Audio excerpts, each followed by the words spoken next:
Salut tout le monde et bienvenue dans cet horoscope pour la nouvelle lune en Vierge du 27 août 2022. D'ailleurs, c'est la fête à mon père cette journée-là, alors papa, je te souhaite une très belle fête. Donc, cette lune, en quelques mots, c'est une lune qui risque d'être un peu frustrante. On est dans l'énergie de la Vierge, donc on a peut-être cette tendance à vouloir un petit peu plus analyser, comprendre les choses, aller en profondeur. Mais ici, Mars vient avoir son impact sur nous et donc il faut quand même y aller avec un petit peu de parcimonie. Salut, moi c'est Gabriel, je suis astrologue et ensemble je propose qu'on regarde un petit peu comment cette lunaison va venir se manifester pour nous spécialement. Aussi, à la fin de la vidéo, je t'invite à aller voir les différents chapitres. J'ai mis par ascendant où est-ce que cette lunaison-là se passe. Donc, si tu veux savoir un petit peu plus pour toi de quoi il en retourne, je t'invite à aller voir ça à la fin. Donc, cette lunaison, elle est en Vierge. Elle se passe à 4h17 du matin, heure de Montréal, et elle est à 4 degrés de la Vierge. Donc, elle est au tout début du signe de la Vierge. C'est une lunaison qui est maîtrisée par Mercure et donc on est dans ses caractères très mentaux et très intellectuels. On a envie, comme je disais, de comprendre les choses et de se poser les questions qu'il faut. Dans le fond, l'énergie de la Vierge, elle aime prendre soin, elle aime pouvoir donner à autrui, mais elle est également très consciente d'elle-même.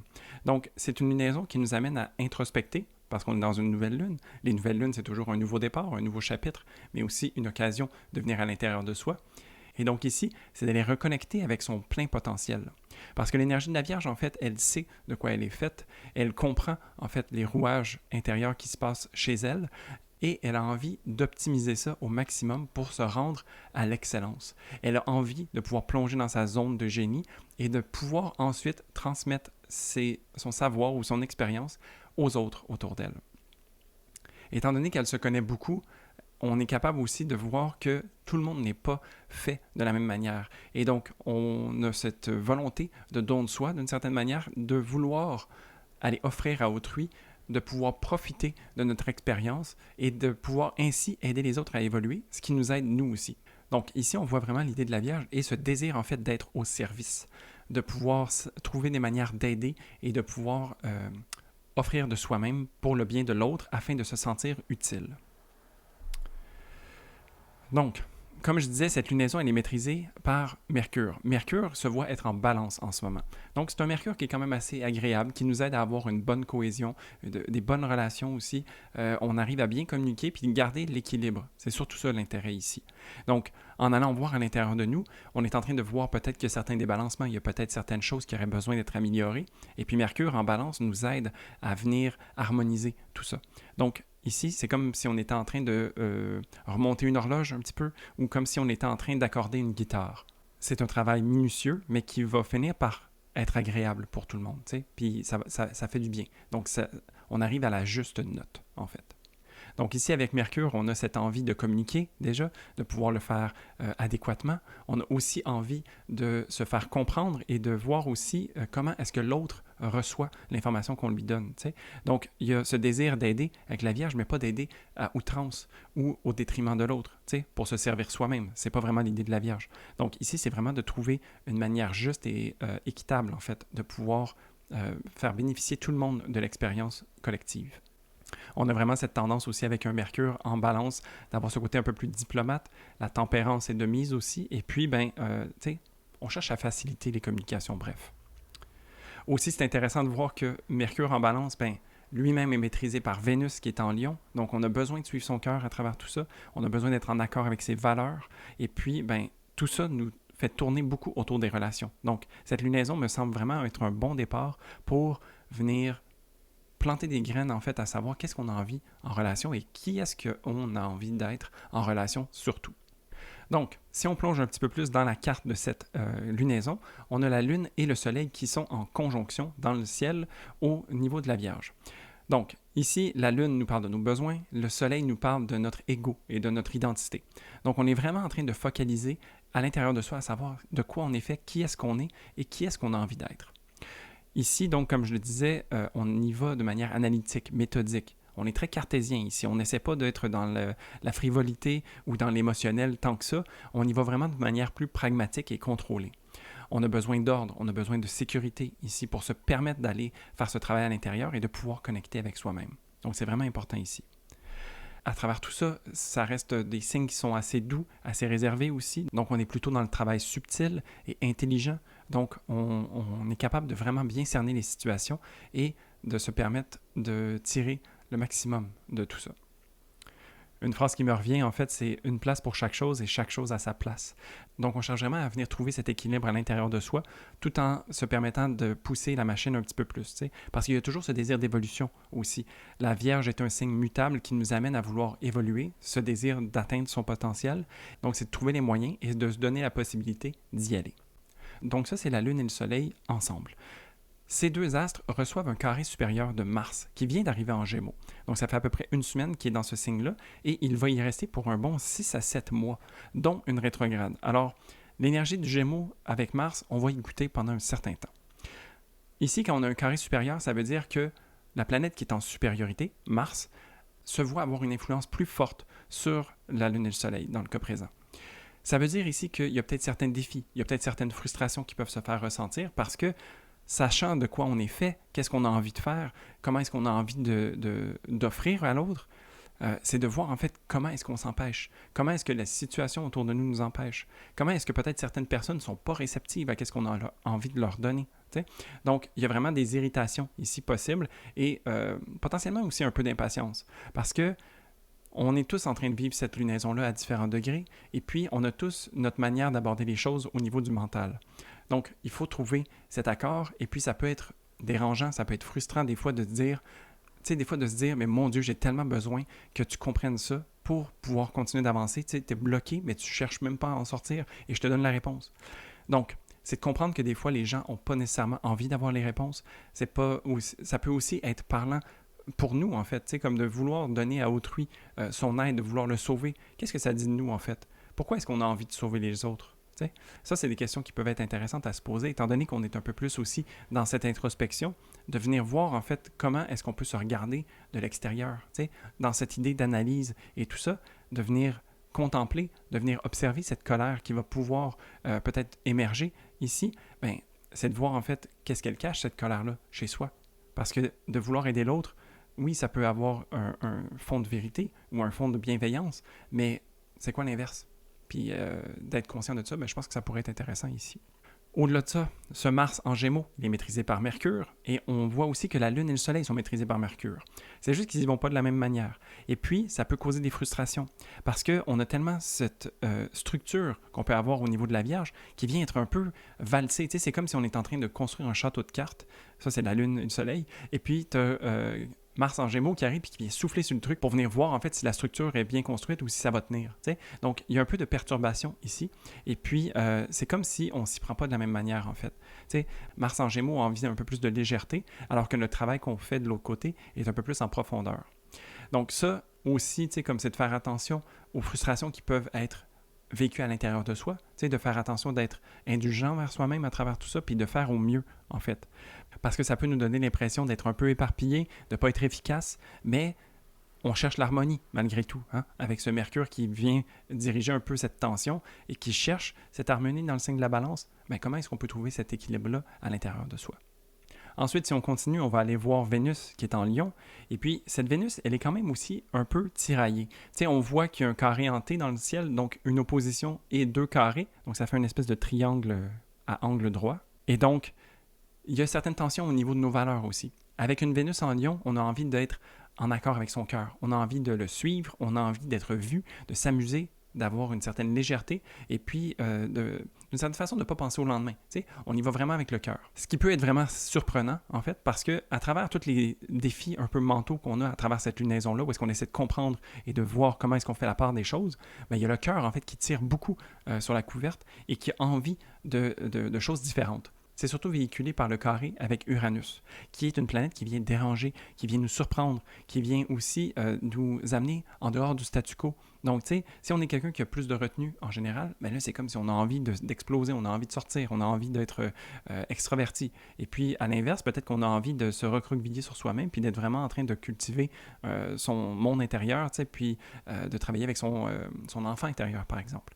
Donc, ça peut venir nous surprendre, ça peut venir nous amener dans des endroits un peu plus inconfortables aussi, parce qu'il y a le nœud nord qui est conjoint avec Uranus, donc il y a un petit peu ce mix-là très déstabilisant, mais qui peut nous amener dans des nouvelles sphères. Donc, c'est de rester un peu cool ici, et puis de voir qu'est-ce qui se présente à soi. Le deuxième aspect que Vénus reçoit, c'est cette opposition à Saturne. Donc, Saturne qui est une planète de limitation, de restriction, qui vient diriger un petit peu avec discipline, qui vient nous amener une dose d'austérité aussi, de sobriété. Alors, bien qu'on a cet élan du cœur qui peut nous surprendre, en même temps, c'est comme si c'était à deux vitesses, où est-ce qu'on frappe un mur peut-être, ou on n'est pas dans la possibilité de se laisser aller, parce qu'on a trop de responsabilités. Donc, ici, c'est de voir en fait comment est-ce qu'on jongle à travers tout ça, parce que les carrés entiers sont des aspects quand même assez dynamiques qui viennent nous amener beaucoup de potentiel, mais qui nous font faire face à beaucoup de défis à la même temps. Donc, ici, on a envie d'aller vers l'autre, d'être généreuse, mais peut-être qu'on sent aussi de la distance, peut-être qu'on sent aussi que notre système de valeurs n'est pas tout à fait au point, qu'il y a peut-être besoin de se restructurer, t'sais. Donc ici, ça peut être vécu un petit peu dans tous les sens, parce que dépendamment si vous êtes né de jour ou de nuit, Saturne peut avoir son influence plus positivement ou plus négativement. Et donc, ça peut se faire ressentir aussi comme une certaine retenue ou un certain appauvrissement. Mais ça peut être également porteur de choses constructives qui peut nous amener à peut-être se réaligner par rapport à son système de valeurs et puis pouvoir en profiter. T'sais. Donc ici, je pense que de se permettre le travail intérieur et de s'aligner sur ces différentes valeurs peut vraiment être bénéfique pour soi. Oui, donc ici, je viens de parler, comme de Saturne, qui est un petit peu plus difficile pour les gens de nuit. Puis je veux juste ramener, en fait, pour Mars, plutôt, le carré qui va se passer sur la Lune et le Soleil va venir impacter plus les gens qui sont nés de jour. Donc, vraiment ici, c'est un appel à la tempérance puis au calme. Ça ne veut pas dire qu'on ne doit pas vivre sa colère, ça veut juste dire qu'on peut l'utiliser de manière un peu plus saine. Souvent, à travers le sport ou la créativité, ça peut être des bonnes façons de venir l'exprimer. Et puis, c'est de voir aussi c'est quoi la force qui se cache à l'intérieur de cette colère-là. Souvent, ça cache d'autres émotions, mais il y a également une force qui est à l'intérieur de ça. Et donc, ça peut être intéressant pour tout le monde de venir capitaliser là-dessus. Et donc, voilà, ça fait pas mal le tour de cette lunaison qui est quand même assez concentrée et dynamique, mais on saisit très bien, en fait, qu'est-ce qui est en jeu et puis c'est quoi le défi et les opportunités qui se présentent à soi. Maintenant, je vais regarder par ascendant pour voir où est-ce que cette lunaison se passe pour vous. Alors, pour les ascendants béliers, cette lunaison se passe en maison 6 et donc c'est au niveau du quotidien, du travail et de la routine que ça vient se passer. Comment est-ce que vous pouvez peut-être faire plus de sens? Comment est-ce que votre to-do list peut être améliorée? Comment est-ce que aussi votre calendrier peut peut-être faire plus de sens pour vous? Et donc, ça serait un bon moment pour faire de l'ordre dans tout ça. Pour les ascendants taureaux, cette lunaison se passe en maison 5 et donc c'est au niveau des plaisirs, des hobbies, de la manière qu'on a d'aimer et aussi des enfants. Donc, peut-être un peu de réorganisation à ce niveau-là. Peut-être qu'on a besoin de s'offrir un peu plus d'espace pour avoir du plaisir dans la vie. Donc, ça peut être des réflexions intéressantes. Pour les ascendants Gémeaux, cette lunaison se passe en maison 4 et donc c'est au niveau de l'intimité personnelle, mais aussi de la famille et du foyer que ça vient se jouer. Donc, peut-être qu'on a besoin justement de ce moment d'introspection pour vraiment bien saisir de quoi on est fait et où est-ce qu'on a envie de s'en aller avec tout ça. Pour les ascendants Cancer, cette lunaison se passe en maison 3 et donc c'est au niveau également un peu du quotidien que ça vient se passer, mais aussi au niveau des prises de conscience. Comment est-ce qu'on met en application les choses que l'on apprend ou qu'on découvre sur soi au quotidien, dans notre espace autour de soi. T'sais? Donc c'est vraiment d'optimiser et de mettre à jour un petit peu l'espace de vie dans lequel on est. Pour les ascendants Lion, cette lunaison se passe en maison 2 et donc c'est au niveau de vos ressources, de vos talents à développer aussi que la Vierge vient opérer. Mais ici, vous êtes déjà habitué en fait de faire ce travail introspectif et ce désir d'évoluer. C'est comme si on vous offrait un nouveau départ et à savoir qu'est-ce que vous avez envie de faire maintenant. Pour les ascendants vierges, ça se passe dans votre signe d'ascendant, donc c'est une lunaison qui vous permet de peut-être vous actualiser par rapport à l'expression que vous avez de vous-même ou la manière que vous avez d'interagir dans le monde. C'est une lunaison aussi qui peut avoir des répercussions à différents niveaux dans votre carte, donc ça peut vraiment être intéressant de rester à l'affût de toutes les opportunités qui se présentent pour vous et de voir comment ça évolue. Pour les ascendants balance, cette lunaison se passe en maison 12 et donc c'est au niveau de votre inconscient que ça se passe, au niveau de la spiritualité. C'est possible que ça soit un bon moment pour vous de vous mettre à l'écart un petit peu, de trouver un calme intérieur pour vous permettre de connecter avec vous-même. Pour les ascendants scorpions, cette lunaison se passe en maison 11 et donc c'est au niveau de vos rêves et de vos aspirations que ça se joue, à savoir est-ce que vos plans font toujours du sens pour où est-ce que vous êtes et où est-ce que vous avez envie d'aller. Aussi, ça peut être intéressant de voir quel genre de personnes vous entourent et à qui est-ce que vous offrez toute cette évolution que vous vous permettez de faire. Donc, réflexion ici. Pour les ascendants sagittaires, cette lunaison se passe en maison 10, donc au niveau de la carrière, de la réputation, de la vie publique. Et donc, comment est-ce que vous pouvez vous permettre d'avoir une image plus en adéquation avec qui vous êtes. C'est un moment ici de réfléchir aussi à où est-ce que vous en allez au niveau de la carrière et de savoir si ça fait toujours du sens ou s'il y a certaines choses qui ont besoin d'être modifiées. Pour les ascendants Capricorne, cette lunaison se passe en maison 9 et donc c'est au niveau de vos connaissances, de votre philosophie, de votre vision du monde que ça vient se jouer. Comment est-ce que vous pouvez peut-être vous ouvrir l'esprit par rapport à ce qui se présente devant vous ou comment est-ce que vous pouvez chercher à développer plus de connaissances par rapport à le monde dans lequel on vit. Ici, donc, ça pourrait être intéressant de juste garder l'esprit ouvert. Pour les ascendants Verseau, cette lunaison se passe en maison 8, donc c'est au niveau de la psychologie, au niveau de vos parts d'ombre aussi. C'est donc d'aller voir à l'intérieur de soi quel genre de schémas ou croyances limitatives peuvent nous habiter et qui viennent jouer un petit peu des fois contre nous. Ça peut être aussi intéressant de porter une attention particulière sur vos finances. Et finalement, pour les ascendants Poissons, cette lunaison se passe en maison 7, et donc c'est au niveau des relations que ça vient se jouer. Comment est-ce que l'autre dans votre vie vient vous apporter quelque chose? Comment est-ce que vous apportez quelque chose à vos relations? Et donc, ça peut être intéressant de venir contempler cette relation intime que vous pouvez avoir avec les gens. Et donc, voilà, ça fait le tour de cette lunaison. C'est une lunaison quand même assez intéressante où est-ce qu'il y a une bonne part d'analyse, mais aussi une bonne part de surprise. Donc, je pense qu'il faut se permettre d'avoir le plus de flexibilité, tout comme la Lune et le Soleil nous permettent de l'avoir dans cette saison de la Vierge, et de se permettre de grandir à travers les différentes découvertes que l'on va faire par rapport à soi-même. Si tu as aimé cette vidéo, n'hésite pas à y mettre un pouce, ça me fait plaisir de voir que tu apprécies le contenu que je crée semaine après semaine. Aussi, si ce n'est pas déjà fait, je t'invite à t'abonner à la chaîne pour voir ces vidéos-là arriver semaine après semaine. Et puis si c'est déjà fait, bien, comme toujours, merci beaucoup. Et puis, finalement, en commentaire, je serais curieux de savoir pour toi, c'est quoi ce nouveau départ que tu as envie de planter en terre avec cette lunaison en Vierge? Qu'est-ce qui commence à faire du sens pour toi et comment est-ce que tu as envie d'évoluer à travers tout ça? Pour moi, c'est en maison 9, donc c'est vraiment de garder l'esprit ouvert et puis de